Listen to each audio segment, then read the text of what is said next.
विष्णुपादाय कृष्णप्रेष्ठाय भूतले श्रीमते भक्ति विकास स्वामी नामने नमो विष्णुपादाय कृष्णप्रेष्ठाय भूतले श्रीमते भक्ति वेदांत स्वामी नामने नमस्ते सारस्वती देवे गौरवाणी प्रचारिणे निर्विशेष शून्यवादी पाश्चात्य देशतारिणे। जय श्री कृष्ण चैतन्य प्रभु नित्यानंद श्री अद्वैत गदाधर शिवासादि गौर भक्त वृंद। हरे कृष्णा कृष्णा कृष्णा हरे हरे, हरे राम राम राम हरे हरे, हरे कृष्णा।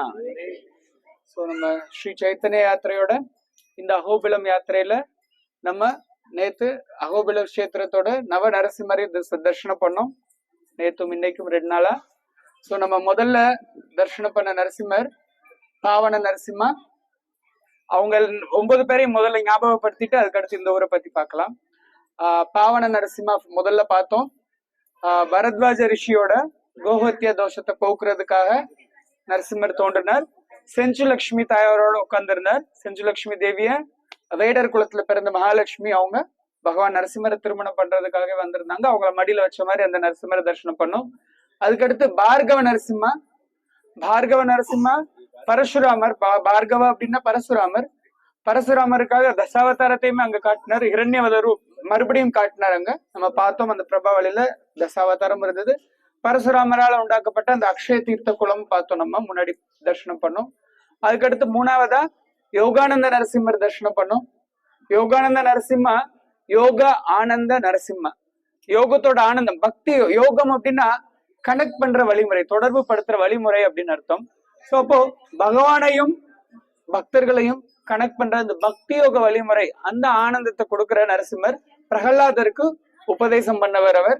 யோக ரகசியங்கள் எல்லாத்தையுமே பிரகலாதருக்கு சொல்லி கொடுத்தவர் யோகானந்த நரசிம்மா. அதுக்கடுத்து சத்திரவட்ட நரசிம்மா. சத்திரவட்ட நரசிம்மர் ரொம்ப அழகா சிரிச்சுக்கிட்டே இருப்பார். எல்லாருக்கும் அந்த முகம் ஞாபகம் இருக்கும்னு நினைக்கிறேன். இடது கையா தன்னோட தொடையில இடது கையால தாளம் போட்டபடி உட்கார்ந்துருப்பார். ஆஹா ஊஹு அப்படிங்கிற 2 கந்தர்வர்கள் நரசிம்மரை திருப்திப்படுத்தினாங்க அந்த கஷேத்திரத்துல வச்சு. சத்ர அப்படின்னா கொடை, வட்ட அப்படின்னா ஆலமரம். சோ ஆலமரம் கொடை மாதிரி இருக்கிறதால அந்த இடத்துக்கு சத்திரவட்ட நரசிம்மர் அப்படின்னு சொல்லி பேர். அதுக்கடுத்து பிரகலாத வரதர் தரிசனம் பண்ணோம். பாலாஜி வழிபட்ட பெருமாள், ராமர் வழிபட்ட பெருமாள் அவர் லட்சுமி நரசிம்மர். அதுக்கடுத்து நவ நரசிம்மர்ல 5வது அன்னைக்கு காலையில முதல்ல பார்த்தது ஜுவால நரசிம்மர்.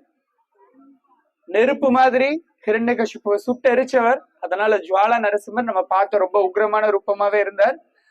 அங்க உக்ரம் வீரம் மகாவிஷ்ணு அங்க ஸ்லோகத்தை அந்த பூஜாரி அழகா விளக்குனார் நமக்கு. பவனாசினி நதி பார்த்தோம், அந்த அருவி. அதுக்கடுத்து மாலவ நரசிம்மர் பார்த்தோம். எப்படி அந்த ஜுவாலா நரசிம்மர் எதுக்காக வந்தார், உக்ர நரசிம்மர் எதுக்காக வந்தார், கருடனோட தபஸ்யாக்காக, கருடனோட தவத்துக்காக அங்க வந்தார். கஷ்யப் ரிஷியோட வழிகாட்டுதலின்படி கருடன் பண்ண தவத்தினால நரசிம்மர் அங்க காட்சி கொடுத்தார். அந்த உக்ரஸ்தம்பம் தூணை உடைச்சு ஹிரண்யனை வதம் பண்ணி காட்சி கொடுத்தார். அதுக்கடுத்து மாலோல நரசிம்மா.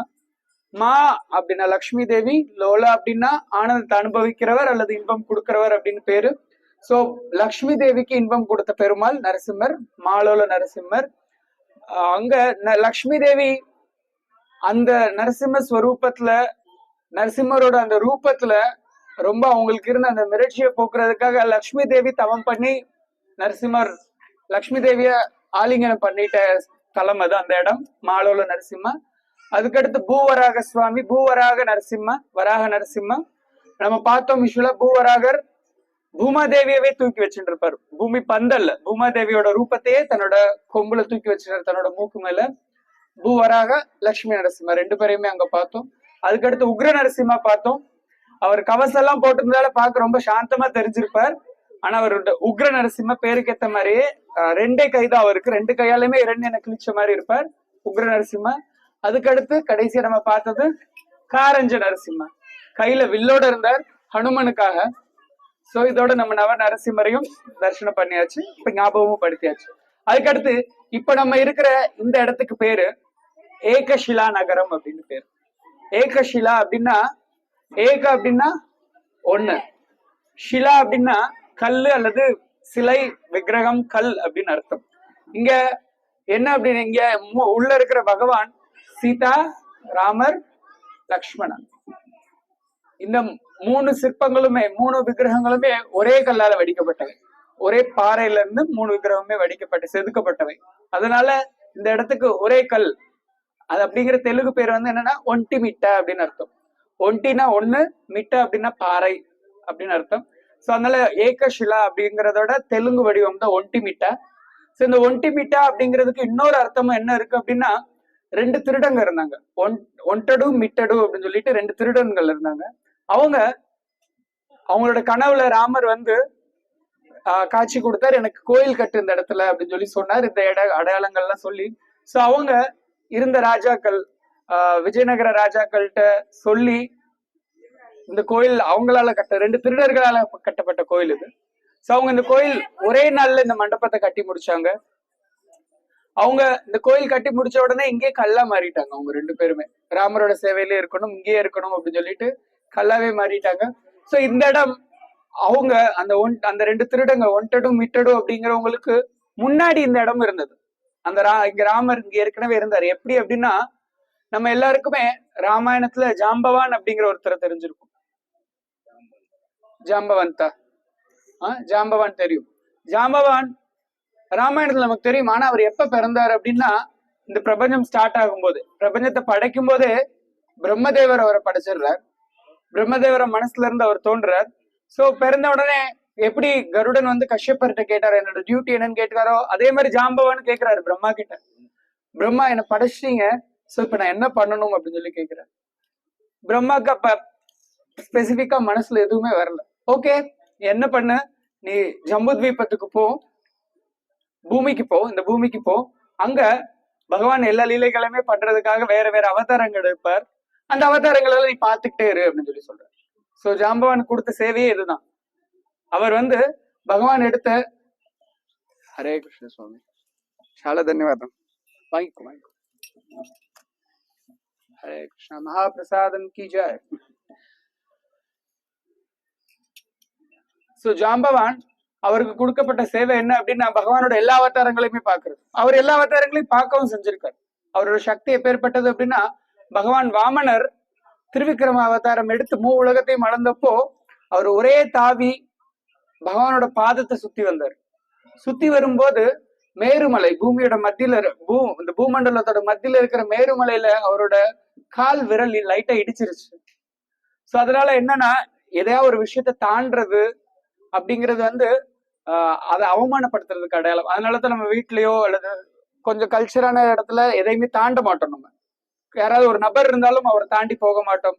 ஸோ தாண்டதுங்கிறது அவமரியாதையான ஒரு செயல். ஸோ அதனால அந்த சுமேரு சிகரம் வந்து தேவர்கள் வசிக்கிற இடம். ஸோ அதனால அவருக்கு என்ன ஆச்சுன்னா, அவரோட சக்தியெல்லாம் குறையட்டும் அப்படிங்கிற மாதிரி ஒரு நிலைமை ஏற்பட்டது. அதனாலதான் அவர் உங்க எல்லாரும் ஞாபகம் இருக்கும்னு நினைக்கிறேன், ஹனுமனை தாவ சொல்லுவார். லங்கைக்கு போறதுக்கு நீ போ ஹனுமான், உன்னால முடியும் அப்படின்னு சொல்லி மிகப்பெரிய சேவையை அவர் அந்த இடத்துல பண்ணியிருப்பார் ஜாம்பவான். சோ அவரோட சக்தி அப்பேற்பட்டது. வாமனரோட பாதத்தை அவர் சுத்தி வந்தவர். அதுக்கப்புறம் அவர் ராமரோட வருகைக்காக, ஏன்னா மற்ற லீலைகள் பகவானோட மற்ற அவதாரங்களை அவர் பார்த்துக்கிட்டு தான் இருந்தார், ஆனா நிறைய பங்கு பெற முடியல. சோ அதனால அவர் ராமர் எப்ப வருவார் அப்படின்னு சொல்லிட்டு கிருத்தயுகம், முதல் யுகமான சத்தியயுகத்திலேயே காத்திருக்க ஆரம்பிச்சிட்டார். ஏன்னா அவருக்கு தெரியும் ராமர் வரப்போறாரு, அவருக்கு எல்லா விஷயங்களுமே தெரியும், ராமர் இதெல்லாம் பண்ணுவார் அப்படின்னு சொல்லிட்டு. சோ எப்ப ராமர் வரப்போறாருன்னு சொல்லிட்டு சத்தியயுகத்திலேயே அவர் தவம் பண்ண ஆரம்பிச்சிட்டார் இந்த இடத்துல. அதனால இங்க பக்கத்துல ஜாம்பவானோட மலை இருக்கு, இங்க ஜம்புகிரி அப்படின்னு சொல்லிட்டு இங்க ஒரு மலை இருக்கு. சோ இந்த மலையில அவர் தவம் பண்ணிட்டு இருக்கார். அப்போ யுகங்கள் கடந்து ராமர் சீதை லக்ஷ்மணரோட இந்த இடத்துக்கு வர்றார். அவருக்கு காட்சி கொடுக்கிறார். காட்சி கொடுத்துட்டு அவங்க, நமக்கு தெரியும் சீதை வந்து கடைசி 14 வருஷம் வனவாசத்துல கடைசி வருஷம் தான் அவங்க கடத்தப்பட்டாங்க. சோ 13 வருஷங்கள் அவங்க இந்தியா முழுக்க வெவ்வேறு இடங்கள்ல வந்தாங்க. சோ சீதா, ராமர், லக்ஷ்மணர் 3 பேரும் இங்க வந்திருக்காங்க. சோ அதனால அவங்க இது வந்து சீதா தேவியை ராவணன் கடத்துறதுக்கு முன்னாடி நடந்த சம்பவத்தினால எப்பவுமே இருக்கிற மாதிரி சீதா, ராமர், லக்ஷ்மணர், ஹனுமான் இருப்பாங்க. இந்த கர்ப்பகிரகத்துல ஹனுமான் பார்க்க முடியாது. நம்ம கர்ப்பகிரகத்துல ஹனுமான் இதனாலதான் இல்லை, ஏன்னா ராவணன் சீதையை கடத்துறதுக்கு முன்னாடி இந்த சிலை அமைக்கப்பட்டது. சோ அங்க அப்புறம் ராமர், சீதா, லக்ஷ்மணர் 3 பேரும் போய் தர்ஷனம் மறைஞ்ச பிறகு ஜாம்பவான் மறுபடியும் அதே ரூபத்தை மெடிடேட் பண்ணிக்கிட்டே இருக்கார். சோ எப்போ அப்படின்னு சொல்லிட்டு அந்த அவங்க காட்சி கொடுத்த அந்த கல்லை பூஜை பண்ணிட்டு இருக்காரு. சோ அந்த பாறை தான் இப்போ விக்கிரகமா இங்க செதுக்கி இருக்காங்க. அந்த ராஜா வாண்டட் மீட்டோட அந்த திருடர்கள் காலத்துல இந்த விக்கிரகம் செதுக்கப்பட்டு, சோ இது யுகம் யுகமா இருக்கிற கோயில். இப்போ நவீன கணக்கெடுப்பின்படி குறைஞ்சபட்சம் 1000 வருஷம் பழமையான கோயில் இது. ஸோ அப்படிதான் ரொம்ப பழசு இந்த கோயில். ஆக்சுவலா நம்ம புராணங்கள் கணக்குப்படி ரொம்ப பழசு. ஏன்னா இவங்க எப்பவுமே நம்ம நவீன வரலாறு எல்லாமே 2000 வருஷத்துல இருந்து ஆரம்பிக்கும். பட் நம்ம பேசுறது யுகங்கள் கணக்குல பேசிட்டு இருக்கோம். ஸோ இது ராமர் மீது உண்டான பக்திக்கான ஒரு அடையாளம். இந்த கோயில் ரொம்ப அழகான சிற்ப வேலைப்பாடுகள் நீங்க பார்த்திருப்பீங்க. ரொம்ப ரொம்ப அழகான வேலைப்பாடுகளானது. இது விஜயநகர ராஜாக்களாலும் சோழ மன்னர்களாலுமே கட்டப்பட்டது. இது தமிழ், இந்த தெலுங்கு பாணி கட்டிட அமைப்பு இந்த ரெண்டையுமே ஒத்து போகும். ஒரு சிலர் சேலம் வாசிகளுக்கு இது அயோத்தியாப்பட்டினம் கோயிலை ஞாபகப்படுத்தும். கர்ப்பகிரகம் முன்னாடி ஒரு பெரிய அழகான சிற்பக்கலை மண்டபம் சொல்லிட்டு. சோ இது அந்த ஏன்னா அந்த மன்னர்கள் எதையும் கட்டினது, அதனால ஒரே ஸ்டைல் அவங்க ஃபாலோ பண்ணியிருப்பாங்க. தெலுங்கு, இந்த தெலுங்கும் பேசுற இந்த மாநிலத்தை ஆந்திர பிரதேசம் தெலுங்கானான்னு பிரிச்சாங்க இல்லையா. சோ இந்த ஸ்தலம் வந்து ஆந்திர பிரதேசத்தோட ஆஸ்தான கோயிலா இருக்கு. பக்தி பகவானோட விஷயங்கள் எல்லாத்தையுமே ரொம்ப முக்கியமான பங்கு இந்த ஒண்டிமிட்ட நகரத்துல இருந்தா நடந்திருக்கு. ரொம்ப அழகான ராமர் தர்ஷனம் எல்லாரும் பண்ணிருப்பீங்க. சோ இப்போ இதுக்கு அடுத்து கோயிலுக்கு நேரா இப்ப நம்ம இந்த கோபுரம் வந்தோம் இல்லையா, கோபுரத்துல வெளியில பாத்தீங்கன்னா ஹனுமானோட கோயில் இருக்கு. ஆப்போசிட்ல நேரா கோயிலுக்கு வெளியில இருப்பார் ஹனுமான். இந்த ஹனுமான் சஞ்சீவி ராய சுவாமி அப்படின்னு சொல்லி அழைக்கப்படுறாரு. சஞ்சீவி மலையை வச்சுட்டு திரும்ப போற வழியில இங்க ஒரு செகண்ட் நின்று ராமரை வழிபட்டுட்டு போனார் அப்படிங்கிறது சொல்லப்படுது. அதனால அவருக்கு வெளியில கோயில் இருக்கு, இங்க உள்ள கர்ப்ப கிரகத்துல கிடையாது. சோ இது நம்மளோட கோதண்ட ராமசுவாமி கோயிலோட சரித்திரம், சில விஷயங்கள் இதை பத்தி. ஹரே கிருஷ்ணா. श्री रामचंद्र भगवान की, सीता लक्ष्मण हनुमान की, हरे कृष्णा।